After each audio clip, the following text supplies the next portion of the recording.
average age of retirement is 57, and our panelists and our attendees can do the math. Unfortunately, the average life expectancy of a cop in the United States is 57. So we're hitting this precipice, and the average number of pension payments paid out to a retired officer is low at 18 months. So we have this intersection of retirement and death, which occurs at the right time. And we're also at the point where it's never too late to make a change, but quite frankly, if we live in this profession and we don't live healthy, it's going to be hard to make the change when you retire. So this is something that has to be embraced. Wellness, fitness, maintenance of healthy weight, mental health has to be embraced throughout the entire course of that individual's career. You're listening to Precinct 444, a podcast network from the National Law Enforcement Museum. Today we're bringing you an episode from Lifeline, offering a holistic wellness approach focused on supporting American law enforcement, promoting resilience, safety, and survivability. Hello, everyone, and welcome to our webinar entitled Milestone Journey, the Officer Transition to Civilian Life. My name is Noel March. I'm your moderator for today's webinar, and thank you very much for registering and joining us. Troy Anderson is here as well. He is the Executive Director of Destination Zero of the National Law Enforcement Officers Memorial Fund. Troy, thanks for co-hosting here with us today. Appreciate you being a big part of this, Noel. Thanks so much. We've done projects together in the past, and I'm sure we're going to do a lot more. At the National Law Enforcement Officers Memorial Fund, Officer Safety and Wellness, we really are looking at a real holistic approach at the way we take care of our officers, both keeping them safe, the ones that are out there serving, and also keeping names off of our memorial walls. We also understand the inherent benefit of planning for retirement. And I know, having retired from law enforcement and spent more than 30 years wearing a uniform, I don't know that there's ever a get-together that officers come together that they don't fantasize about their retirements. But what actual planning are we really doing? And when we look at that holistic wheel and we look at the spokes of that wheel, what have we done to prepare? Phyllis, who is also on our panel, many, many years ago, her and I put together sort of a grassroots effort to start doing this in the Connecticut State Police. That's the reason why I asked Phyllis to come in. She's really a subject matter expert on this. And we were really looking at what can we do, what information can we bring to our officers? And quite honestly, the feedback that we got from that was amazing. But there are limited resources in agencies to be able to put these programs together. And that's part of the reason why we're doing this today. And I'd like to thank Mission Square for being a big part of this as well. Really looking forward to the folks on this panel. I know all of you. I know the level of expertise that you bring. And I know that this is going to be very rewarding for anybody who's listening right now. As a retiree myself from 40 years of the law enforcement profession in the local, county, state, and federal levels, I can echo exactly the truth of Troy's words. We look forward to that day, and we want to get there healthy, safe, and ready for what comes after retirement from the policing profession. I'd like to go over to Dr. John Scheinberg now, and John, let's start with you, because if the machine doesn't get there, the body doesn't get there, then the rest of it doesn't really count for much. But the numbers, the numbers. You've been working with the profession of policing for many, many years now as what I call police cardiologist. What you didn't mention, and I happen to know, is that you're also retired from the U.S. Air Force as a major, a flight surgeon, and the work that you've done along the way has informed what we now know about longevity, life expectancy, and what the risks are from this profession to our bodies and our physical health. I'm going to toss it over to you to tell us more about what you and what the profession has learned that our audience needs to know. Okay. It's dangerous to give a doctor the microphone and with an unlimited amount of time. So here's the bottom line. And I like to start with this sort of overlying thought, and that is, when our academy graduates graduate from the academy, they are typically in the best physical shape of their life. They've undergone, at the minimal, rudimentary, if not more in-depth mental health screening. So we take this individual, this young male or female who is at the peak of their physical and mental health. And over the course of a 23 to 25-year career, we basically take that phenomenal raw material and we destroy it. We give that individual a life expectancy, which is 22 years less than the general population. We give that individual an increased risk of heart attack and stroke, higher rates of blood pressure, diabetes, obesity. To exit sort of my profession and talk into more of the mental health, which I'm, again, not a mental health professional, but we give these individuals higher rates of substance abuse, alcoholism, divorce, and suicide. So we take this phenomenal recruit and then we proceed to destroy him or her. And then we toss them out and say, okay, live a healthy retirement. So the fundamental concept of wellness really has to begin when these individuals enter the academy. It's the same way in which, when I was going through the academy, I knew every year that I was going to have to qualify with my weapon. It was just something I knew.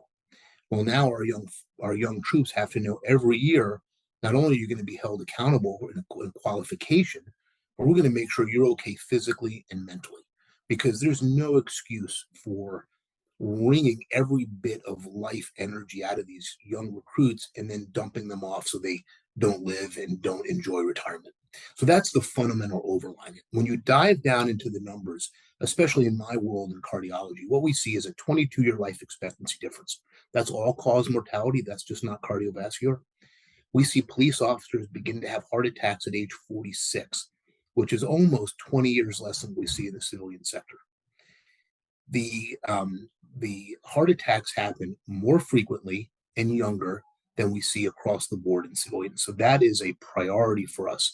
In the same way that as our executive leadership in law enforcement really indicates and mandates the use of things like protective body armor, reflective vests. We don't pursue at high speed for low-level crimes. We have all these safety initiatives in place. It's sort of I would argue, a moral imperative, an ethical responsibility of executive police leadership to also ensure that our officers are physically fit and safe from that regard, to also ensure that they get home at the end of the day. So we need to develop policy and procedures which ingrain the idea of wellness into the law enforcement world. And we've done a great job over the last several years. More and more departments have developed wellness initiatives. And what we see is when we look at these wellness initiatives, Noel, is they really exist in 5 different areas.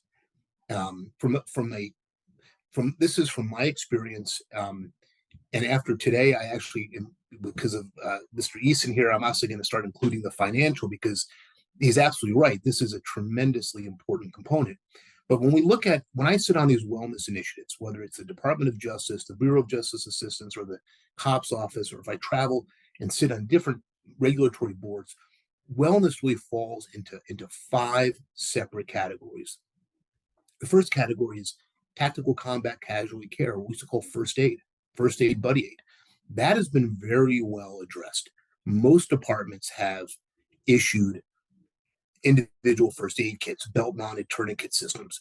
The departments that don't are really outside of the norm now. So it's very common, almost in every case, when I see a uniformed officer, regardless of what agency he or she works for, to have a belt-mounted tourniquet system and a first aid, easily deployable first aid kit. So that Stop the Bleed campaign has been very effective.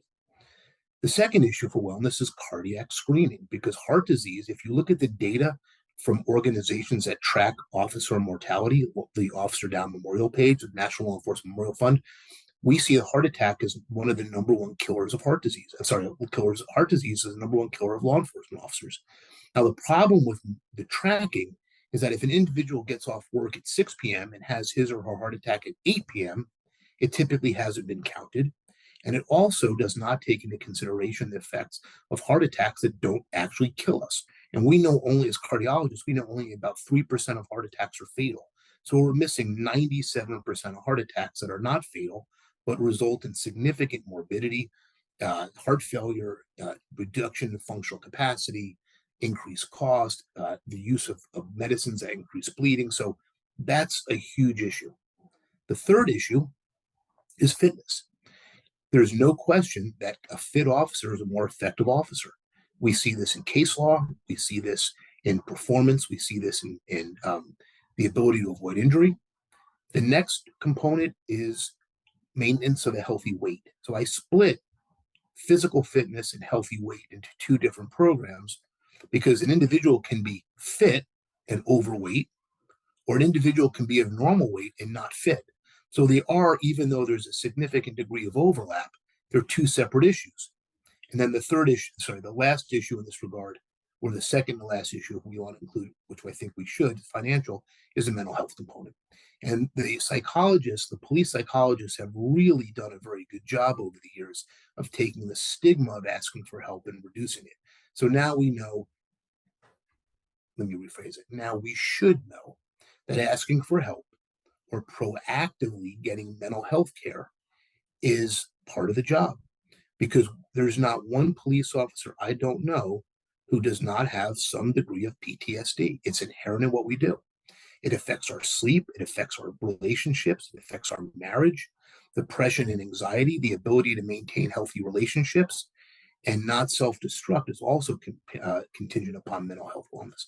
So those are the areas of wellness. My particular specialty is in cardiac, and I don't know if you'd like me to address that now, Noel, or if you'd like to come back, but that's the overview of what I see in the law enforcement world as we head into 2024, making sure our officers are alive, healthy, on the job, and can enjoy a long earned retirement.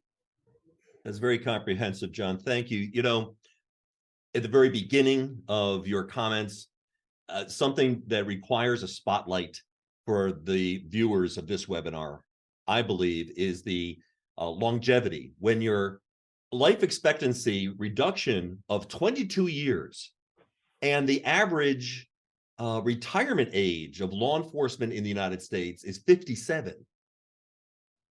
John, I'm looking at those numbers, and it suggests that someone who retired, goes to full retirement, and hasn't taken care of their physiological, cardiometabolic, weight, fitness, health needs might not enjoy all that many pension checks before they do. You're exactly right. And tell us about that. The average age of retirement is 57, and our panelists and our attendees can do the math.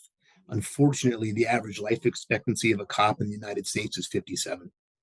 So we're hitting this precipice, and there's data that is available that does suggest that the average number of pension payments paid out to a retired officer is low at 18 months. So we have this cross-sectional we have this intersection of retirement and death, which occurs at the right time. And we're also at the point where it's never too late to make a change, but quite frankly, if we live in this profession and we don't live healthy, it's going to be hard to make the change when you retire. So this is something that has to be embraced. Wellness, fitness, maintenance of healthy weight, mental health has to be embraced throughout the entire course of that individual's career. And that's why I started my conversation with talking about our recruits right out of the academy. These recruits have to understand this is important. You know, the best example, the thing that comes to mind the most for me is when I was in the academy and when I was in the military, physical fitness was a punishment. When you didn't perform, it's the old drop and give me 20 or do a mile or whatever it is. It's not motivating. And in fact, it introduces a bad taste of fitness. So if you look at our academy now, and I've had some degree of interaction with our county academies, we try to have our fitness cadre in the academies to act more like coaches as opposed to the old school drill instructor. We want fitness to be a part of that individual's life. And the other thing we notice is the younger officers tend to embrace this more than our older officers. So as the older officers are beginning to retire and these younger officers are coming in, fitness and health has been a much more significant part of their lives that they're able to bring it into law enforcement. So we're seeing the pushback for these kind of programs become significantly reduced over the years. When you look at all the reasons for the impact, the adverse impact on our profession, I know our viewers are relating to exactly what you're saying because they have lived it professionally. It's been their lived experience.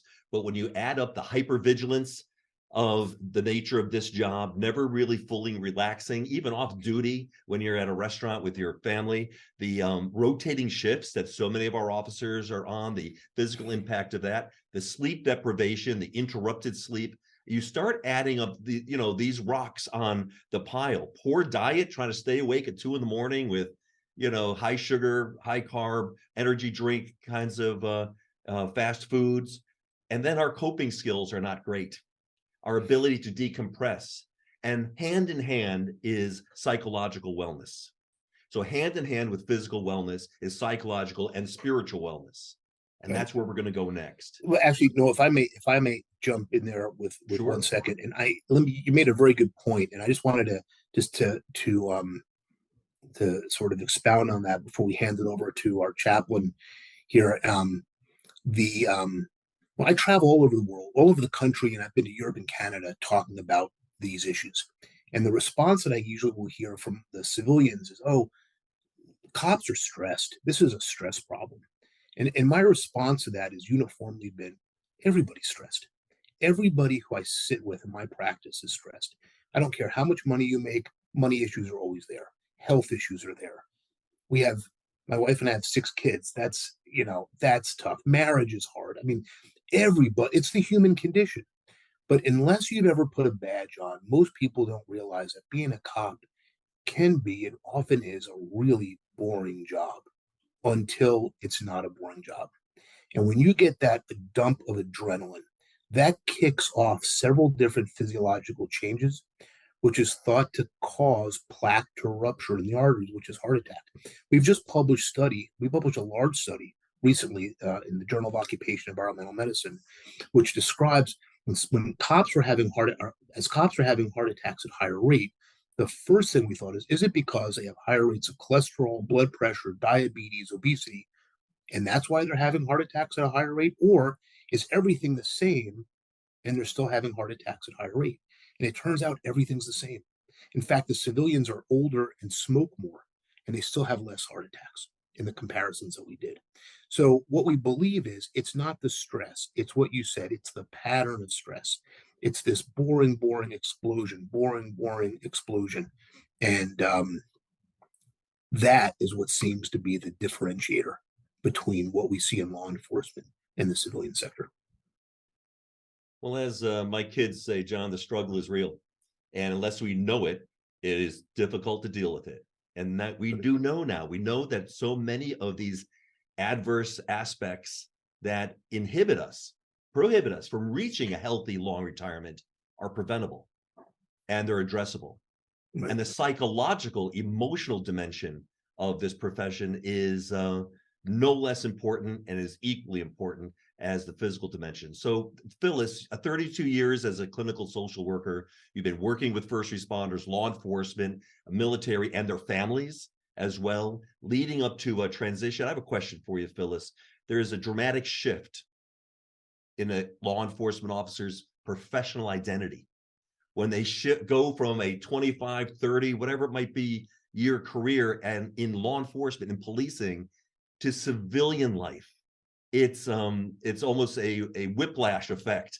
And all of those adverse experiences and traumas and all the things we just listed are built upon going to this point of retirement, where those stresses of the profession are suddenly turned off.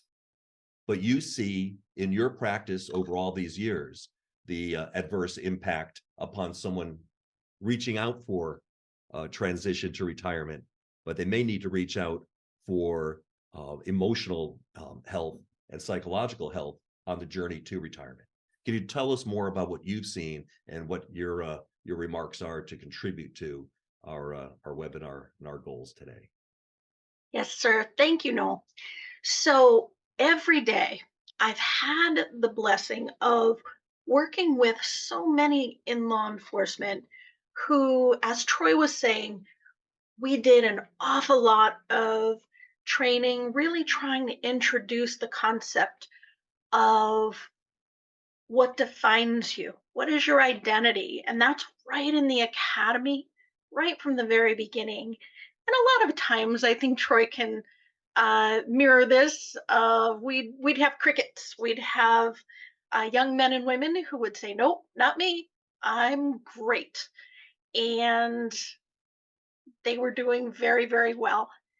We would try to continue to educate and impart that information. That identity is a compilation. It's cumulative to the individual their entire lives.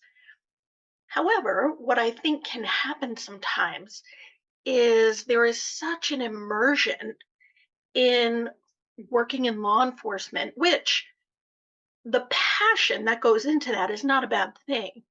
It's understanding the necessity for balance.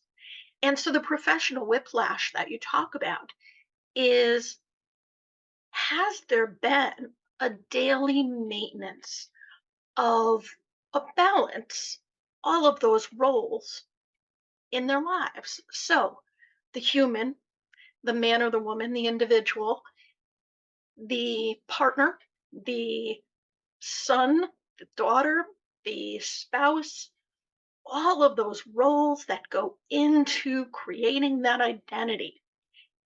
And the idea of they make the uniform does not make them.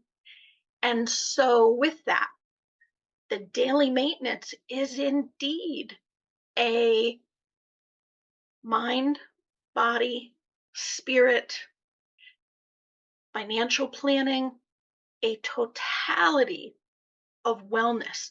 And what do we look at there? Well, we look at asking them to really explore and ask questions of themselves, understanding the job, yeah, the job is going to change the officer, right?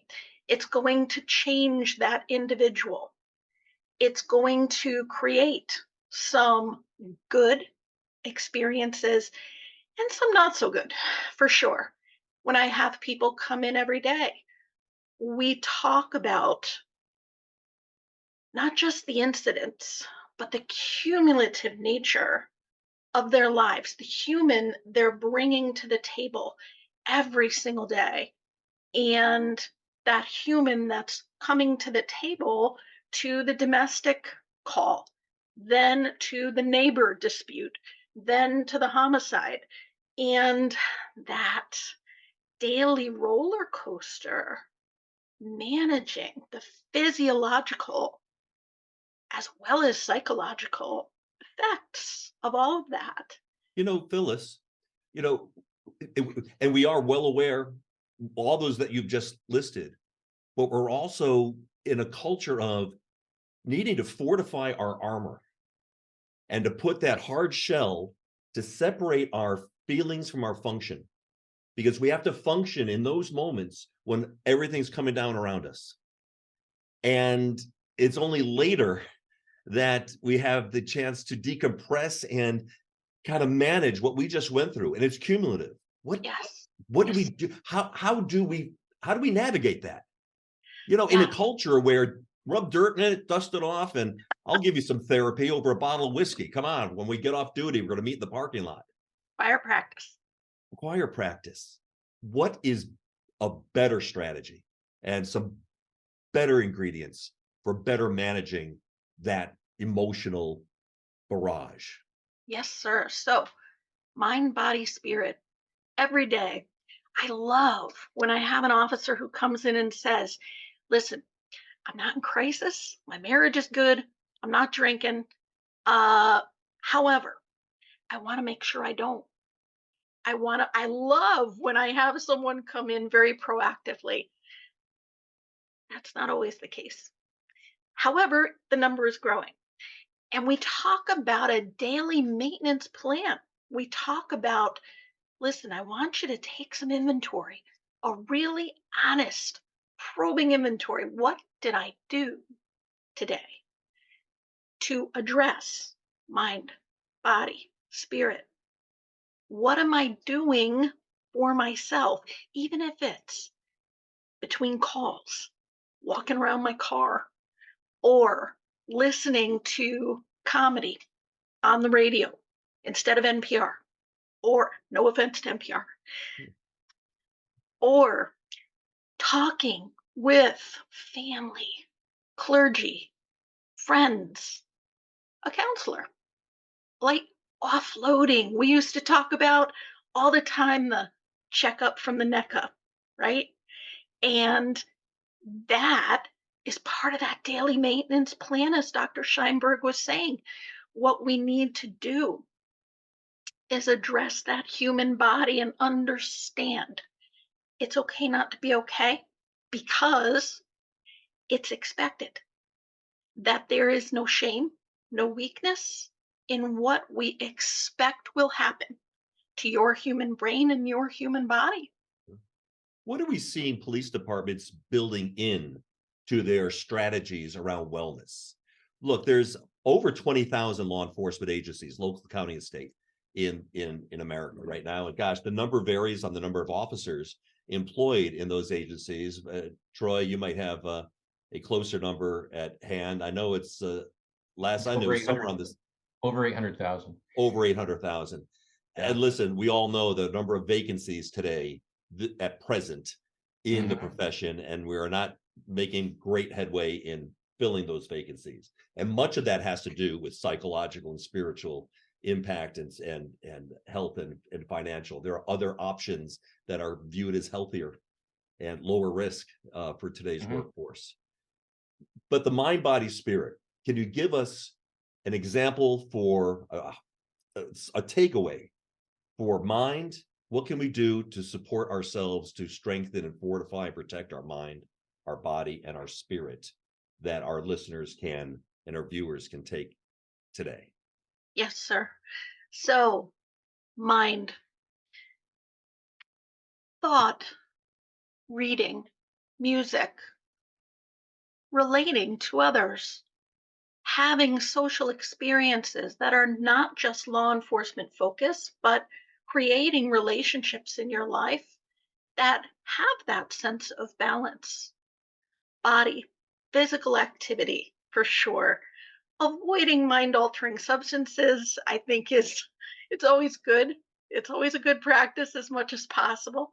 My officers really do not like it when I say caffeine is not going to be, in the long run, your friend. So let's find some other options. And we do go down that natural road. Spirit, whether it is within an organized religion format or hiking up your favorite mountain, that spirit is what brings you peace and joy. And let's identify and tailor that for you every single day. So you've got that daily maintenance plan of mind, body, and spirit. Well, Phyllis, thank you. I hear you saying that you're a person first before you're a police officer. Yes, sir. What you do isn't necessarily who you are, and you need to take care of who's behind the badge in order to take care of those that you're serving in this profession. You know, you And mentioned family. and family, of course, right? That's my safety net and always has been. You know, you mentioned spirit, and I want to pivot over to our fellow panelist, Jim Bontrager, and to speak about the spiritual dimension of wellness, leading us to a healthy retirement. And gosh, you're a credentialed and award-winning chaplain, Jim. You've developed programming, you've been an instructor, and supporting the spiritual challenges in policing. So the question that I've drafted for you is much like we just heard from Phyllis. You know, there are deeply personal tests that we face in this profession, and tests of faith and morality. And it confronts every member of law enforcement at one point or another, and several times typically over the course of a career. And the emotional burden that we carry with us as a result of what we see and have to do, and what we're called upon to do in service to our fellow man is a heavy lift. We question our spiritual beliefs sometimes, and sometimes we question all of humanity from all of these experiences. How can we encourage the heart, Jim? Because we're a multifaceted, complex creature as a human, and the spiritual dimension is essential. Whatever your beliefs and faith and may or may not be. There is a spiritual dimension to the human spark of every divine person. Tell us about that from your perspective, would you please, Chaplain? Yes, sir. I think, we're a spiritual nation. If you look back at our founding documents, I think one of the most powerful things we can do for law enforcement is help them to rediscover their why. We do a lot of wonderful work after the fact. We do proactive work, but give me a reason to wake up every day. Why should I put this uniform on? I look back at our foundational documents and I go to the second paragraph of the Declaration of Independence, and it says these familiar words. It says, we hold these truths to be self-evident, that all men are created equal, that they're endowed by their creator with certain inalienable rights, that among these are life, liberty, and the pursuit of happiness, that to secure these rights, governments are instituted among men, driving their just powers from the consent of the governed. I just want you to take those familiar words from our founding document there, and it says this. It says, we have a conviction in America that rights come from God. Now, if we believe that, there's a spiritual dimension automatically. There's a threat to those rights. Those tasked with addressing the threat are a group called civil government. And the enforcement mechanism of civil government is who? It's law enforcement.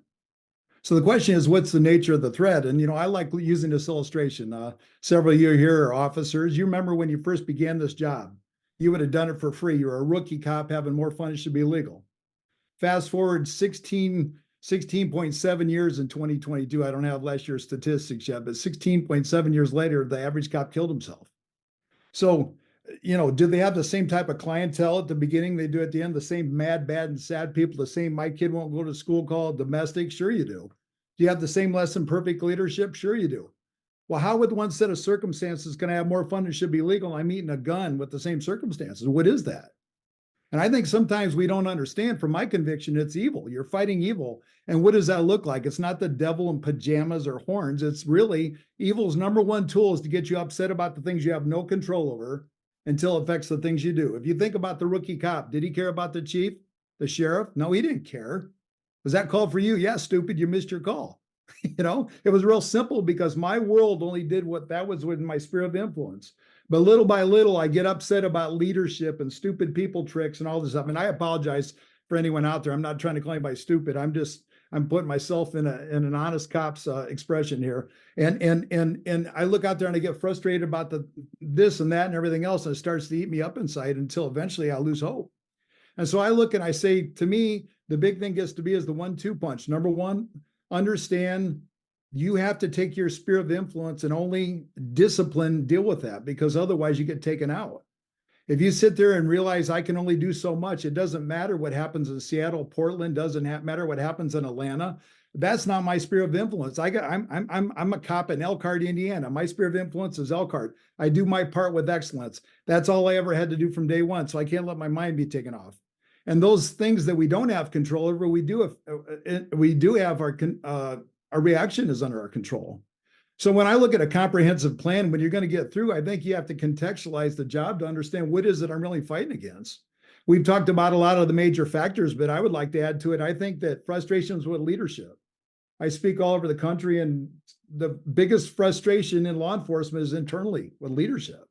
When I started looking at hypervigilance, Gil Martin's done a great job in that. We started looking at cynicism. We started looking at critical incidents. We started looking at a cop in a mid-sized agency has 188 critical incidents in his lifetime. When you add to that fatigue and you start looking at that stress and unhealthy coping mechanisms, you bring into it alcohol, start to realize that I'm interrupting REM sleep and processing critical incidents. All that stuff's happening. If I don't understand the dynamics of what that looks like, then things go south. If that wasn't enough, we have social media and media climate and all that stuff. And so to me, it's a composite thing that we need to address, first of all, proactively. I need to go in and I need to take rookies and new officers and spouses and get them on the same page, significant others. So we make it a practice of taking new hires, help them to understand what they're coming up against, and help them to understand some principles that are going to serve them well. And coupled with that is veteran officers who get to come in and they get to speak in their lives and have a certain redemptive factor of their own trauma. And they get to tell them some pointers, encouragement. And then we support them all the way through. We also deal with spouses and significant others. And so we need to have home to understand the nature of the job so it doesn't eat them for life. And then get them working as a team and to realize a comprehensive program of addressing things. We have peer support. We have mental health professionals. We have chaplains. And of course, working with spouses, significant others who are the canaries in the mine. And so to me, if we're going to answer that to get them through in a healthy sense, we got to do a comprehensive, proactive approach to start with. And we need to help walk with them along the way and give them the, blow by blow, help them to understand the nature of love is that's what freedom is. You get to choose. I use the illustration that if I was an 8-year-old girl and I had some guy who really didn't look that great and he was gross and never bathed, to make me forced to love him would be ridiculous. I get to have a choice, and the choice of humanity is to love or not. And if they don't love, then there's a group called civil government, law enforcement, shuts them down in their actions when they're hurting others. And so when I realized that people have choices, I realized those choices lead to bad things. And I realized that God didn't cause it, but he picks up the pieces from it. And when I realized I can go out there and I can learn and grow through every trial, every tribulation, it doesn't matter how bad it is, and I can be a better version of me to help people in the future, then there's a redemptive factor to critical incidents and hardships and trials. My case in point is losing a child. When we had lost a child as a baby, and I wonder what that was all about. And fast forward several years later, I'm in a hospital. African-American mother, Sid's death. Guess what? They called me in and she left with me. Why? Because I got the t-shirt. I learned, I've been through hardship, been through trials, and that's what makes me a chaplain. So to answer your question, sir, I think we have to be proactive. I think we have to be comprehensive. I think we have to be consistent, because it can't be wafting from administration to administration. And I think we need to engage officers in their career milestones. A rookie cop has a unique set of circumstances. A cop 6 to 10 years in has a whole different set of circumstances. Someone going out the door has a set of circumstances, and retirees, there's a whole different dimension. And last but not least, I'd like to say that I really believe bringing retirees back into the system, helping them to use their experiences to be an encouragement to the next generation is a blessing. So we have retirees on our wellness program. We have a retired chief, a retired detective who come in and help us because they wore the badge. You look at the great work of Copline. Copline's taken veteran cops who wore the badge, get training to go in and serve again. And so I think we can engage retirees and bring them in, and they can be a part of the solution. And they're motivated to see this generation succeed because they didn't. So I know that's a lot really fast, but I want to give you your money's worth. So. Well, it was a lot really fast, but look, Marine, adapt and overcome. I think that's probably one of your mottos. And what I hear I hear two things that really are coming to the surface for me from what you've just presented. And one is having the one-on-one sort of mentorship. Listen, trust. We won't do anything without trust in this profession. It's not unique just to policing, but if we don't have trust in leadership, or trust in the chaplain, or trust in the fellow officers on our shift, fortunately, we do get each other's back and we do build that trust together. And it's foundational to our culture. And if you can, in your agencies, have people you trust that will mentor, that will listen, that will coach you through the truth of these emotional, spiritual challenges, and particularly what you've just mentioned, those who have walked that path before are able to, with trust and with credibility and with confidence and competence, can latch on to our newer officers, such that there is that support system, that personal one-on-one support system. Now that's done in a second way through a structured wellness program within a wellness strategy. And it's not just officer wellness. I happen to sit on the Officer Safety and Wellness section of the International Association of Chiefs of Police. We're beginning to call this organizational wellness. Not just the individual officer who needs to get well. It's the organization that, just like Dr. Scheinberg had mentioned, automatically, not mandatory, we don't like the word mandatory, but automatically we qualify and demonstrate proficiency with our firearm. We'll automatically have check-ins with emotional, psychological services, cardio, metabolic, physical check-ins, but also with the spiritual dimension of the rest of the whole package. And what I hear you saying here, Jim, is that wanting to get your money's worth, boy, I think we just did. What I hear you saying is we need to tend to the heart and mind spiritually of these officers who see, that's a great number, 180 plus critical incidents in the course of a career of a medium size agency officer. But go ahead, there's something else you want to add. Well, no, sir, I think you're exactly right on the trust factor. At the end of the day, that's the thing we have to solve. One of the reasons I believe in chaplaincy, because number one, most chaplains serve for free, so it doesn't matter the size of your agency. But if you can get a well-trained chaplain, that's our specialty as an organization, is training law enforcement chaplains who understand the culture. And if you go in there and you just love on individuals, you're not there to preach to them, you're there to support them. But building relationships there, that's everything. And especially relationships at home. If you have someone who's home, who's a spouse or significant other, knows that there's individuals in the agency that are there operating on their behalf to try to be a blessing, they're canaries in the mine, so to speak. We get to shut down things on a regular basis because you hear about it before it turns into major crisis. And I think the second thing to your point is really important. We can remove the stigma. We've done that in our organization. We've done that by telling the new hires, listen, this isn't about you being weak or anything. This is the fact that you have an abnormal job. It's an honorable job, but you're going to see things that no one should see. You're going to experience things no one should experience. That's okay. We will walk through you as an agency, and we'll have critical incident stress debriefings. We'll have others that can help follow up. We're going to help you to understand the natural milestones that you walk through so that we normalize it. So then when you go through it, it doesn't become a critical incident. And if we have the relationship that becomes a deepened something over 30 days or it's getting deeper, then we can pass them on to someone on recommendation because they trust us to be a help to that. And so that's so important. And so if we don't have mental health professionals building relationships, there's going to be challenges. If we don't have peer support that has good relationships, there'll be challenges. And if we don't have chaplains who know how to operate, there'll be challenges. So relationships, the whole key to the kingdom. I agree 100%.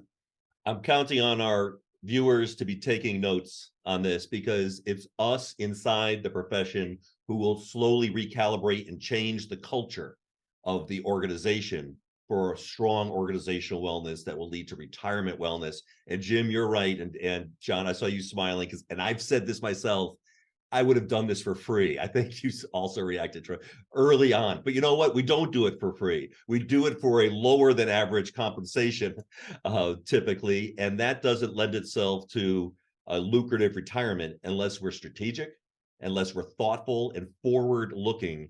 And that's where Scott Eason comes in. Scott, we enter this profession wanting to accomplish two things, and that is make a difference and to help people.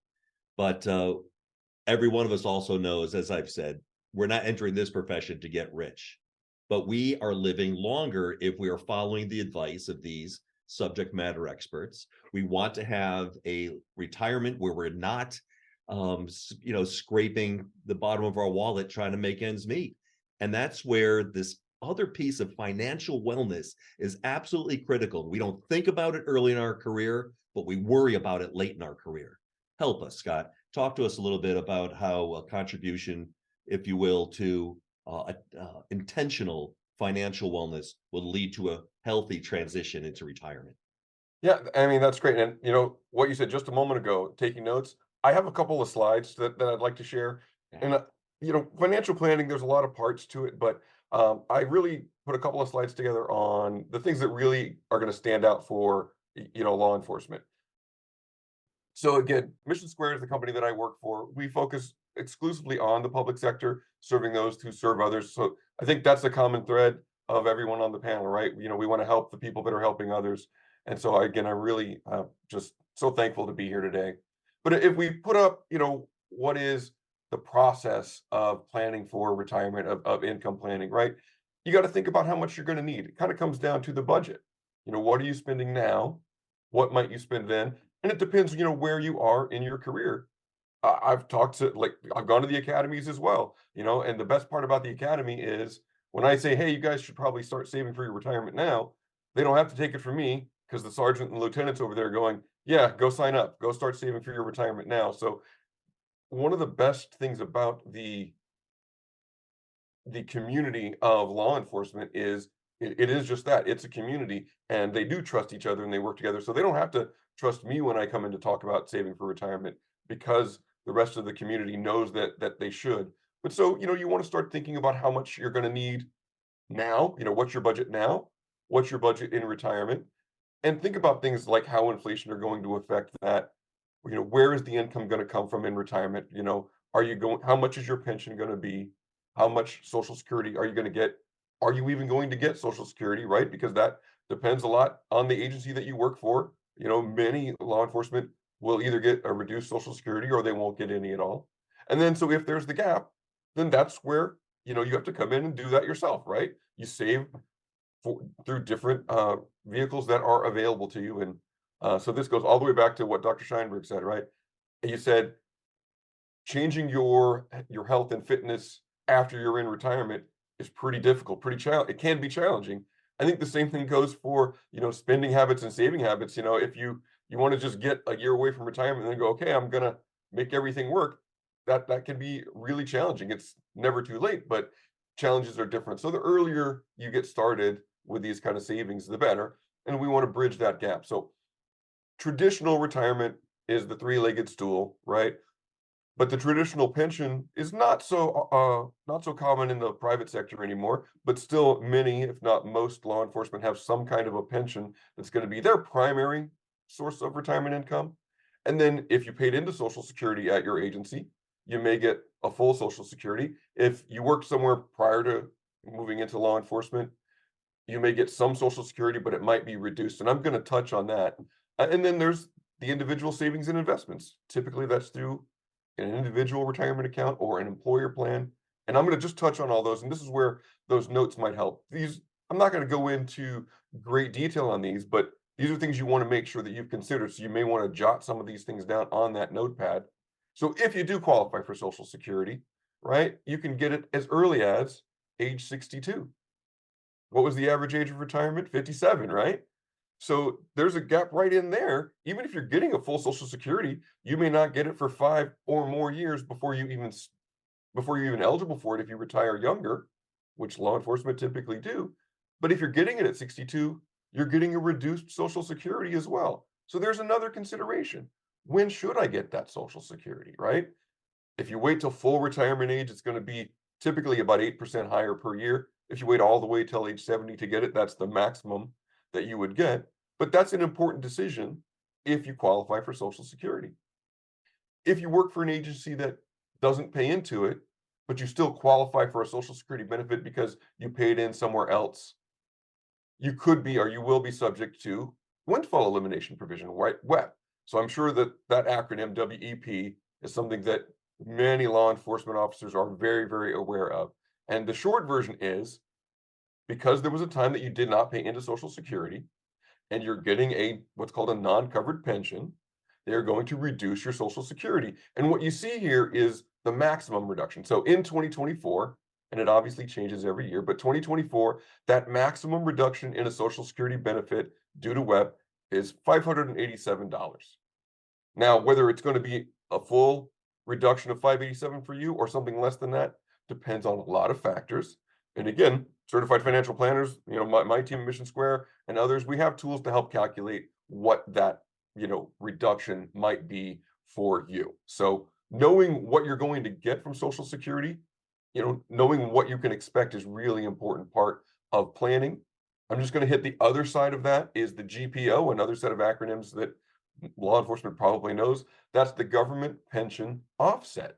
So this is when you qualify for a spousal Social Security benefit or survivor benefits from Social Security. Well, they look at what they would give you, and then if you have a government pension, they reduce what they might give you based on 2/3 of that pension. So here's the example. Somebody who would qualify for a spousal benefit of $1,000, they get a $900 pension. So Social Security says, well, 2/3 of that pension is $600. So we're going to reduce that benefit of 1,000 by 600, and we're going to pay you $400 a month. So that means you're getting your pension of 900, and then you get 400 a month for a total of 13. What that really means is if 2/3 of my pension is more than that $1,000, I will get zero from Social Security based on the government pension offset. So often, you know, if a spouse is getting Social Security, the spousal benefit may not be that significant if the spouse didn't work as much. There's a lot of different factors that go in there as well. So again, being aware of what you may get from Social Security and how it's affected by WEP and GPO, really important to understand. And again, you know, it's very easy to get some help doing those calculations to help you make better decisions. So now that we've talked about that, we'll talk about your personal savings, right? Typically, that's through your employer plan. Most public agencies have what's called a 457 plan. That's the plan that was built for the public sector, right? Private sector, it's a 401k. Nonprofits are 403bs. You can have your individual retirement accounts, but typically it's a 457, and they all have very similar rules. They all have very similar limits as to how much you can save. You can do some catch-up provisions as you get a little bit older. So, here, let's look at what makes a 457 special. The 457 for the public sector, and so specifically law enforcement, you have two different catch-up provisions. You can save up to $23,000 a year normally, and then up to 3 years in a row towards the end of your career, you can double that up to make up for the early years in your career where you may not have maxed out. And again, I've been to a lot of academies. Most new recruits don't sit down and put in $23,000 on day one, right? And again, that's understandable. But so the good news is, right there at the end, when maybe you are making the most of your career, you can catch up for up to 3 years. And then even if you're not doing the special catch up, when you're age 50 and older, you can put in an extra 7,500. So that's, 30,000 a year. Those are significant contributions amounts. Also, you're allowed to do pre-tax or Roth versions of those with most plans. So, how the taxes affected are important, and how the money comes out and you pay taxes is important as well. And one other thing that I will touch on that makes a 457 unique for first responders, when you're in retirement and paying for health insurance, the first $3,000 a year is tax-free, even if you put it in a pre-tax account. That's very significant. Secure 2.0 updated that so that it makes it a little bit easier to use. And again, I won't go into a lot of the details. Just remember, if you have a 457 plan and you were a first responder, the first $3,000 a year that you're spending on health insurance can come out tax-free. Really nice benefit, right? And then one other thing that affects contributions to retirement plans for lots of law enforcement is something called DROP, right? Deferred Retirement Option Plan. So that's where, you essentially start taking your pension, but they put it into a separate account for you and you work a few extra years, right? And then at the end, when you officially stop working, then you have that lump sum there that you can use. And then just one or two more points here, and then we can kind of talk about this in a little more detail. When can you get the money? 457s were built for the public sector, knowing that you tend to retire sooner. There is no age limitation on your typical pre-tax 457. So when you retire at 57 or 55 or 50, whenever you separate from your employer, you're able to take that money out and spend it, and you won't pay a 10% penalty. Now, other plans like 401ks do have an age limitation. You have to be 59 and a half to get to that, but there are also exceptions for law enforcement. So what is the tax status of your money? When can you withdraw it? There's some very specific information that you need to make sure that you're aware concerning your plan. So again, be sure to talk to your financial professional to understand what your options are for spending that money. Most of the time, if you put it in before taxes, you've gotten a nice tax break on the way in, you're going to pay those taxes on the way out. And the reverse of that, if you put it in a Roth, so you did not pay taxes up front, and it grows over the years, you get to take that money out tax-free when you're making the withdrawals, right? So again, that's kind of the difference between pre-tax and Roth contributions, and withdrawals. It affects the taxes that you're going to pay and when you're going to pay them. You're going to pay the taxes, whether you pay it on the way in or on the way out, right? And so when we're talking about putting money in and investing for the future, we can't do that without talking about the markets and the economy and, market corrections, market crashes. People are very nervous about the ups and downs of the stock market, especially when they get close to or in retirement. Typically, your investments change over that time. Somebody who's in the academy probably is going to invest differently than somebody who's going to retire next year, right? Making sure that your risk is under control, but you really can't control the market or the economy. It's going to have good years and bad years and ups and downs. What can you control? How much you save, how much you spend, how you choose to diversify those investments to control your risk. Those are the things that are in your control. So the whole point of this slide is to remind you, have investments that are appropriate for your risk tolerance and your time frame, and don't let short-term market issues make you make a bad decision, right? And then the last couple of slides here are really about some things that everyone needs to think about, right? Who are the beneficiaries on your accounts? We want to make sure that that stays current and up to date because unexpected things happen. We all have life changes. Sometimes, there's marriage and divorce. We need to make sure that we update beneficiaries from time to time. Somebody has gotten divorced and remarried and forgot to update the beneficiary, and that's not a really good situation when somebody passes away unexpectedly and the wrong person is still on file as the beneficiary. So make sure that you're updating those things. Make sure that you have, your appropriate paperwork like powers of attorney and living trusts and all those things. You talk to your attorneys about those. You talk to your financial advisors and financial planners about the investments. Make sure you have the right professional for the right role. And then I'll talk about a couple things that affect all retirees, but very specifically law enforcement. That extra cost of health insurance. If you're retiring at 57 or earlier and you don't qualify for Medicare till you're 65, right? If your agency doesn't provide lifetime medical, you may have to start paying for health care that you weren't paying for when you're working. That could be a new expense in retirement. And so, the health insurance could be a big monthly cost that I want to make sure that you're planning for. There are lots of people that the only reason they take a part-time job in retirement is just for some health insurance because it is expensive.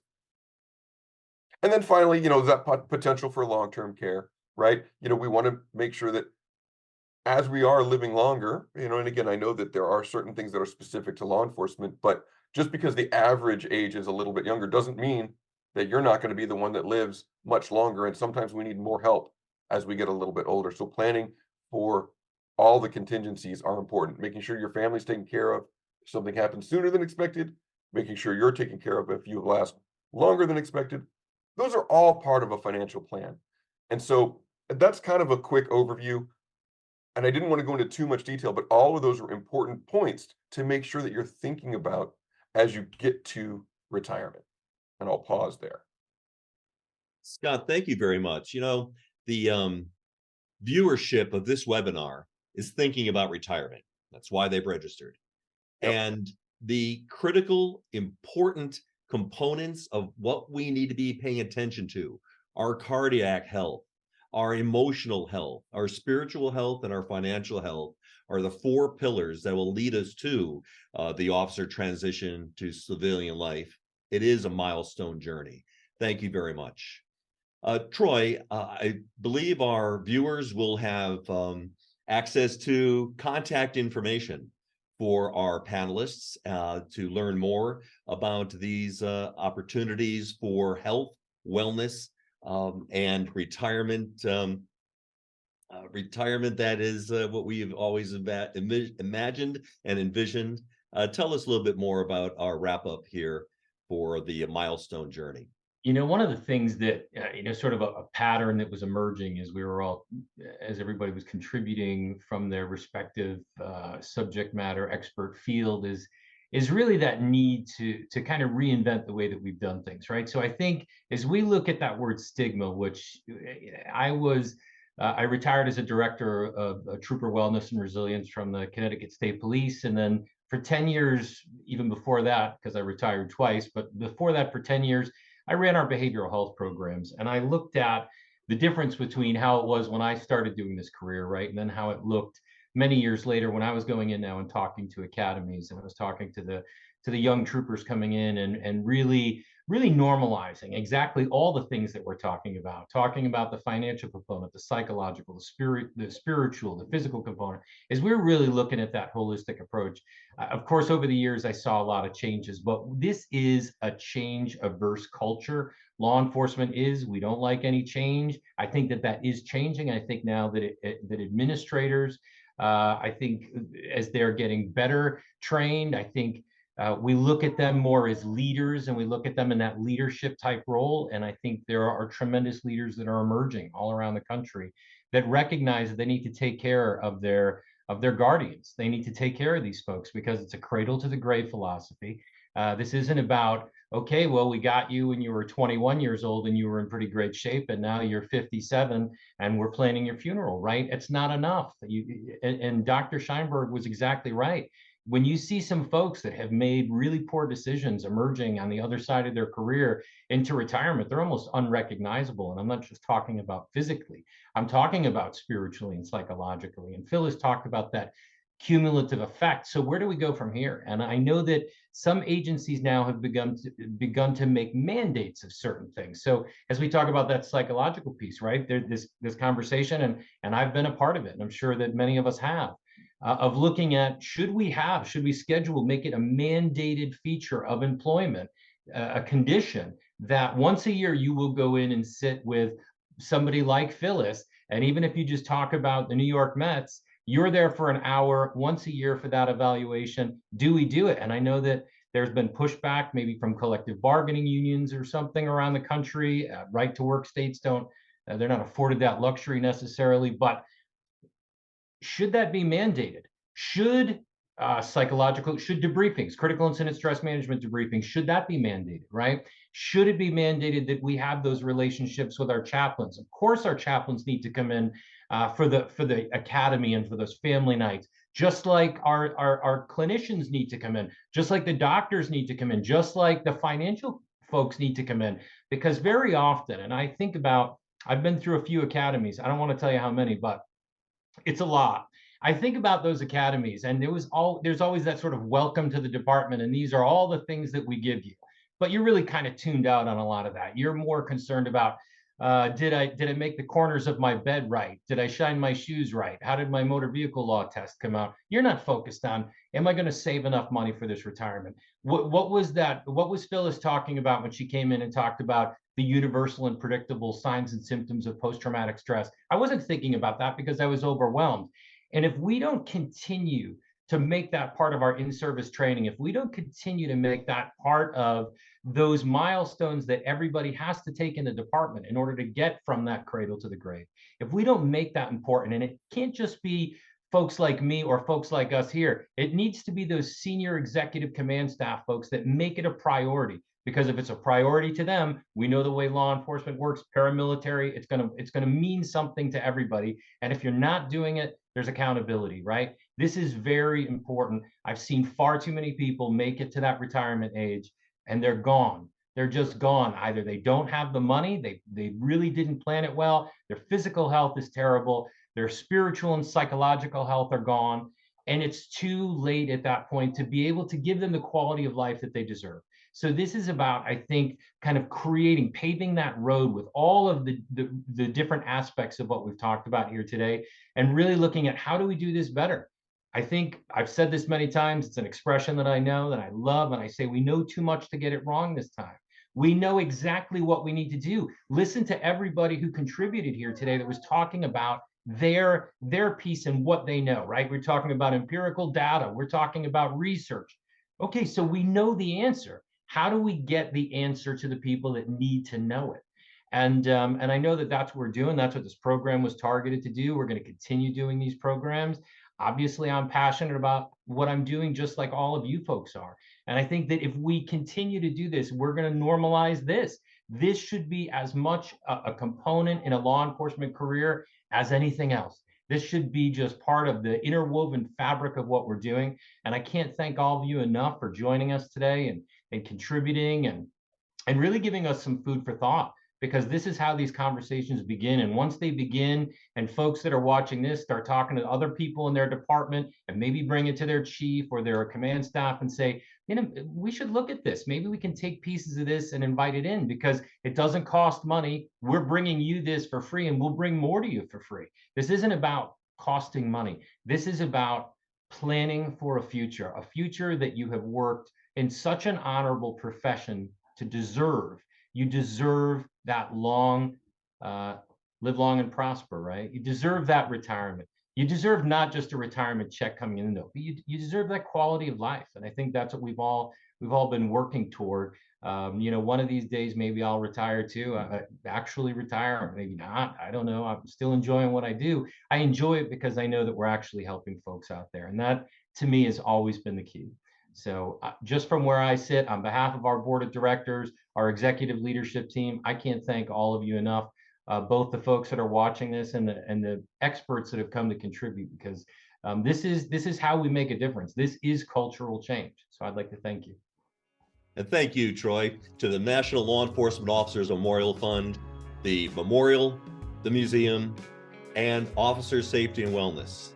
To our panelists, Jim, Phyllis, Scott, Dr. Scheinberg, all of you, thank you so much for all you do to contribute to the health, safety, and well-being of our noble profession. Thank you.